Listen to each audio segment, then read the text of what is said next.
হঠাৎ করে এটা কি খবর দেখলাম। এরকম খবর দেখার জন্য তো আমি মানসিকভাবে প্রস্তুত ছিলাম না, কারণ ভারত সম্পর্কে আমার একটা ধারণা, ভারত হলো মহান একটা দেশ, উদার একটা দেশ। তাদের নীতি হলো ওই তাদের যে শ্রী চৈতন্য মহাপ্রভু আর কি, ওই হরে কৃষ্ণ হরে নাম রাম এই মন্ত্র প্রচার করে গেছে, এবং তার একটা মহান শিক্ষা কি মেরে শেষ কল শিখানা, তাই বলে কি প্রেম দেব না। এবং এটা নিয়ে তো আমি কত সময় কত ভিডিও করেছি, সেটা নিশ্চয়ই আপনাদের নজরে আছে। তো ভারতের যারা ক্ষতি করে, ভারতকে যারা ঘৃণা করে, ভারতের যারা ধ্বংস কামনা করে, ভারত তারপরে উদার হস্তে তাদেরকে কিন্তু তাদের দেশে যেতে দেয়, চিকিৎসা নিতে দেয়, ঘুরতে দেয়, ভুলে যায়। কারণ ভারত তাদের বক্তব্য হলো যে তুই আমার এই ঘৃণা করিস বলে আমাকেও তোকে ঘৃণা করতে হবে, এমন কোনো কথা নাকি। কুকুর মানুষের পায়ে কামড় দিয়েছে বলে মানুষকেও কি কুকুরের পায়ে কামড় দিতে হবে নাকি, এরকম তাদের মন বাসনা। এটাই এতদিন তো এটাই দেখে আসছি নাকি।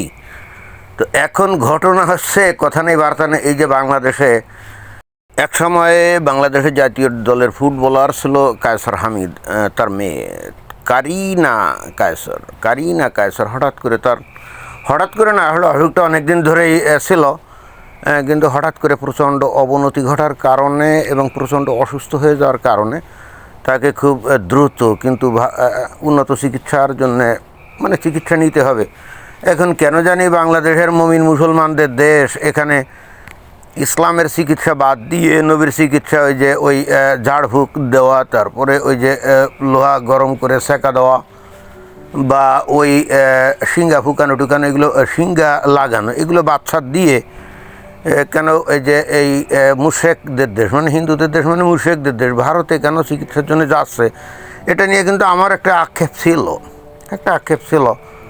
কারণ এই কারিনা কায়সার প্রচণ্ড রকমভাবে ভারত বিদ্বেষী, ভারতকে ভয়ঙ্কর রকম ঘৃণাকারী একটা মেয়ে, এবং সে পাকিস্তানকে ভালোবাসে, পাকিস্তানপন্থী, এবং সেটা তার কাজ কর্ম আচার আচরণ দিয়ে বহুবার বুঝিয়েছে। যেমন উদাহরণস্বরূপ 5 আগস্ট 2024 সালে যখন শেখ হাসিনার পতন ঘটলো, উনি যখন গণভবন ছেড়ে চলে গেলেন, তখন দলে দলে লোক ওই গণভবনে গিয়ে লুটপাট করে, এবং তখন এই কারিনা কায়সার সে কিন্তু ওই ভবনের মধ্যে ঢুকে একটা দামি ল্যাপটপ, যেটা অ্যাপেল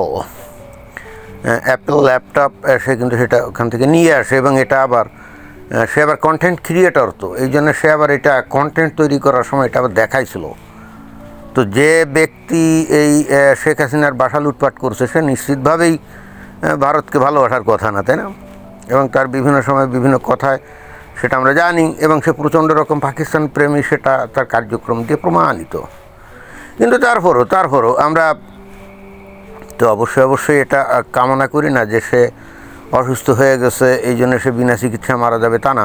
কিন্তু নবীর চিকিৎসা বাদ দিয়ে সে যদি যেতেই হয়ে থাকে, তাহলে সে পাকিস্তানে যেতে পারতো, তাই না?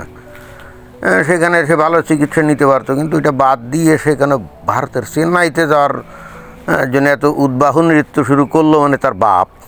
তার বাপই তো এগুলো করছে। এবং not only that, air ambulance lakh lakh টাকা খরচ করে তাকে খুব দ্রুত পাঠানো হয়েছে। এবং ইন্টারেস্টিং ব্যাপার কি জানেন? ইন্টারেস্টিং ব্যাপার হলো এই যে ভারতের এই যে মেডিকেল ভিসা, এটা পাওয়া কিন্তু অনেক দিনের বিষয় আর কি। অত সহজে অ্যাপয়েন্টমেন্ট এগুলো পাওয়া যায় না, কিন্তু খুব দ্রুততার সাথে কারিনা কায়সারের মেডিকেল ভিসাটাও করা হয়েছে, যেটা ঘটনাচক্রে যেটা দেখা গেল। এখন এখানেই কিন্তু ভারত প্রমাণ করেছে, এবং এটাই ওই নীতি দেখিয়েছে যে মেরে শিসকল শিকানা, তাই বলে কি প্রেম দেব না। চিন্তা করেন যে একজন প্রচণ্ড ভারত বিদ্বেষী একটা মেয়ে, তো তাকে কিন্তু খুব দ্রুততার সাথে ভারত ভিসা দিয়েছে। এটা ভারতের মহানুভবতার পরিচয়। বাট ইন্টারেস্টিং ব্যাপার হচ্ছে, এখন ওই 11 তারিখে কিন্তু অলরেডি মেয়েটা চলে গেছে চেন্নাইতে, এবং হাসপাতালে ভর্তিও আছে, এবং তার লিভার ট্রান্সপ্লান্ট হবে। লিভার ট্রান্সপ্লান্ট হওয়ার মতো মারাত্মক সমস্যা, তাহলে বুঝতেই হবে যে আসলে বিষয়টা জটিল, তাই না? অর্থাৎ তার ওই হেপাটাইটিস এ এবং ই এই ভাইরাসে আক্রান্ত হয়ে গেছে। এবং আমার কাছে যেটা মনে হয়, তার ওই যে একেবারে ঝাঁঝরা হয়ে গেছে, ওই লিভার ঝাঁঝরা হয়ে গেছে এবং ওটা এখন আর কাজ টাজ করে না। তো সেই লিভার তো তাকে পাল্টাতেই হবে, লিভার ট্রান্সপ্লান্ট হবে। বাংলাদেশে এই চিকিৎসা নাই নাকি? তাহলে বাংলাদেশ কী করলো? বড় বড় কত হাসপাতাল আছে, তাই না? তো যাই হোক, গেছে, ইটস ওকে, কোনো সমস্যা নাই। কিন্তু মানে ঝামেলা করছে। এখন ভারতের কিছু লোকজন এখন বলতে চাচ্ছে যে এই ধরনের লোককে কেন ভিসা দেওয়া হলো, যে ভারতকে ঘৃণা করে, ভারতের ধ্বংস কামনা করে। এবং এখানে যে খবরটা দেখলাম সেখানে সরাসরি ভারতের কিছু লোকের উদ্ধৃতি দিল, ঠিকই আছে, বাট ওর সাথে জড়ায় দিল আবার আওয়ামী লীগকে। অর্থাৎ আওয়ামী লীগের লোকজনরা নাকি এখন এই ভারত সরকারের কাছে নিবেদন করছে যে এই ধরনের ভারতকে ঘৃণাকারী, ভারতের ধ্বংস কামনাকারী একজন ব্যক্তিকে কীভাবে ভারত ভিসা দেয়। অর্থাৎ সব দোষ আওয়ামী লীগের উপরে চাপানোর চেষ্টা করছে। But at the same time ভারতীয় কিছু লোকজনও কিন্তু এই কাজটা করছে, ওই যে বিজেপি সমর্থিত লোকজন। এখন ঘটনা যাই হোক, ভারত কী করবে কে জানে। নিবেদন জানানো হচ্ছে যে তাকে অতি সত্বর তার ভিসা বাতিল করে দিয়ে তাকে ভারত থেকে বের করে দিতে হবে। আমি জানি যে এটা যতই দাবি করুক না কেন, তার তো মুমূর্ষু অবস্থা, তাই না? এই মোমেন্টে তাকে তো আর ভিসা বাতিল করে তাড়িয়ে দিলে তো এটা ভয়ঙ্কর অমানবিকতা হবে, সারা বিশ্বে ভারতের একটা বদনাম হয়ে যাবে। এই কাজ ভারত অবশ্যই করবে না। এক্ষেত্রে তারা মেরেছিস কলসিকানা, তাই বলে কি প্রেম দেবো না, এই ফর্মুলাই তারা অনুসরণ করবে। একবার যখন চেন্নাইতে চলে গেছে তখন আর এটা করা ঠিক হবে না। যদি অসুস্থ না হতো তো সেক্ষেত্রে হয়তো করা যেত। কিন্তু ভারতের তো মানে আমার কাছে মনে হয় যে ভারতের বিষয়টা, ওই ভিসা টিসা দেওয়ার ক্ষেত্রে আমি জানি না কারা এই ভিসা টিসা দেওয়ার দায়িত্বে আছে। তারা যখন এই ভিসা টিসা দেয় এবং ভারতের সরকার এই তাদের যে হাই কমিশন অফিসগুলোতে কাদেরকে নিয়োগ দিয়ে রাখছে কে জানে। কোনো রকম তথ্য যাচাই বাছাই ছাড়াই তাদের দেশ ধ্বংসকারী, তাদের দেশকে যারা ঘৃণা করে, তাদের দেশ ধ্বংস করার জন্য যারা সারাক্ষণ জিহাদ ঘোষণা করে, তাদেরকে যদি উদার হস্তে ভিসা টিসা দেয়, তাহলে আমি জানি না, এটা অনেকটা খাল কেটে কুমির আনার মতো একটা ব্যাপার না? আমার বাড়িতে আমার ধ্বংস কামনা করে, আমার মৃত্যু কামনা করে, এখন সেই ব্যক্তিকে যদি আমি আবার আহ্বান জানাই আমার বাড়িতে আসার জন্য এবং থাকার জন্য, তাহলে তো ভাই এটা তো খাল কেটে কুমির আনার থেকেও ভয়ঙ্কর একটা ব্যাপার। তো এখানে এই যে অনেক লুপহোল আছে ভারতের এই যে হাই কমিশন অফিসে, কিন্তু অনেক লুপহোল আছে। যদি জাস্ট এর ভিসা যদি প্রথমেই যদি করা হতো, অগ্রাহ্য করা হতো, তাহলে তো এরা তো কথা আসতো না, তাই না? কিন্তু তারপরেও ভারত হয়তো মহানুভবতা দেখিয়েছে, হতে পারে না, কারণ ভারতের মহানুভবতা দেখানোর একটা অভ্যাস আছে। যদিও আবার ওরা নিজেরা ভয়ঙ্কর রকম ব্যবসায়িক টাইপের আত্মকেন্দ্রিক স্বার্থপর, কিন্তু মাঝে মাঝে আবার মাথায় ওই মাল উঠে যায় বস্তুত মহানুভবতা দেখানোর, এবং দেখায় আমরা দেখি।